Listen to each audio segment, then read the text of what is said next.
Now let's dive deep into this big LGBTQ story for today. I'm Faye Watt, and let's queer up the USA view. Obergefell fears marriage equality may be erased under Trump. Jim Obergefell, the man whose name became synonymous with marriage equality in the United States, is sounding the alarm once again. In a powerful interview with Out magazine, Obergefell warned that the hard-won rights secured by the queer community are in jeopardy under President Donald Trump's current administration. He said, quote, "I always knew I'd be sharing my story for the rest of my life, but now it feels different. Now I tell my story not just with joy, but with fear. Fear that this story will be erased, our marriage will be erased, that our right to say I do will be erased," end quote. Obergefell led the landmark 2015 Supreme Court case, Obergefell versus Hodges, which legalized same-sex marriage across all 50 states. The case stemmed from his fight to be recognized as a surviving spouse of his late husband, John Arthur, after Ohio refused to list him on Arthur's death certificate. Now he warns that the legal protections once secured could be unraveled. He says, quote, "If we don't remind people where we've been, we are going to lose it," end quote.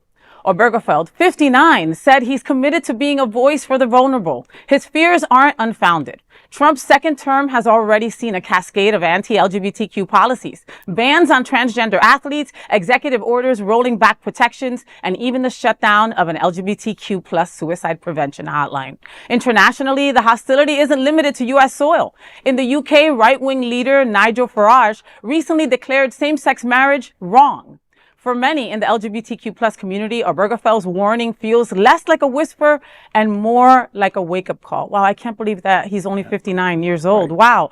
So Jim Obergefell is not being dramatic. He's being prophetic. I mean, if Trump keeps swinging that executive pen like a wrecking ball, your marriage, my marriage, Jason's marriage, and our rights could be shit, to be completely honest. This isn't just a warning. It's a call to remember, resist, and revow to never go back to where we were before. Yeah, I just got this article hit because just 2 weeks ago, I got a letter from the Department of Veteran Affairs so that I can validate my marriage status and specifically who I was married to. Wow. And they asked sex and full name. And as soon as I saw that, I was like, are they going after marriage now? And, you know, part of me is like, is the VA validating my VA dependency to eliminate that or say that it's no longer valid? The fact that, you know, the whole case was about receiving death benefits. My husband served right alongside me in the military for 8+ years. Okay. So, you know, God forbid the day I die, I mean, I will eventually, but, you know, he's entitled to that. Like, He lived in the military with me. But even without that, as your partner, don't those benefits go to the partner, to the husband, wife, whatever? They do, but if the VA is not recognizing it, then I have no partner in the eyes of the VA. So this is very troubling, and I hope that I look forward to all the advocacy groups kind of lobbying against this, and hopefully the Supreme Court is smarter than to repeal it. Yeah. Well, if we put our hope in the advocacy groups, we should already admit defeat now. I look at Obergefell's remarks, and I think, you know, there's some truth there. I don't know how much it is the Trump administration will be the ones pushing it, just because I think they do have the Supreme Court to work with on that. And I look at, you know, for people like, well, how could we have done better? I'm like, you know, Biden actually did sign legislation to protect currently married LGBTQ people back in 2022. I remember when it first happened, I was editor-in-chief of Options. I read, wait, it's not protecting all marriage equality. It's only the currently married, those who already got it. No one else can get it. That's what. So I had one or two of our writers write a piece scolding the Democrats for that. And this is one of those issues that I look at, and I look at both parties. I'm like, this is not one party alone is doing this. The two parties have both failed on this issue. They failed our community so much. And remember, that law that Biden was bipartisan. He got a bunch of Republicans to sign. Couldn't have just made marriage equality locked in. Trump has had 2 openly gay cabinet members so far. I don't see him targeting gay men. I see him going after trans women. I see him going after immigrants, and I see him going after women. Not yet. That was the not yet, but that, I mean, most of the things that have already happened happened since he's taken office is a playbook in Project 2025.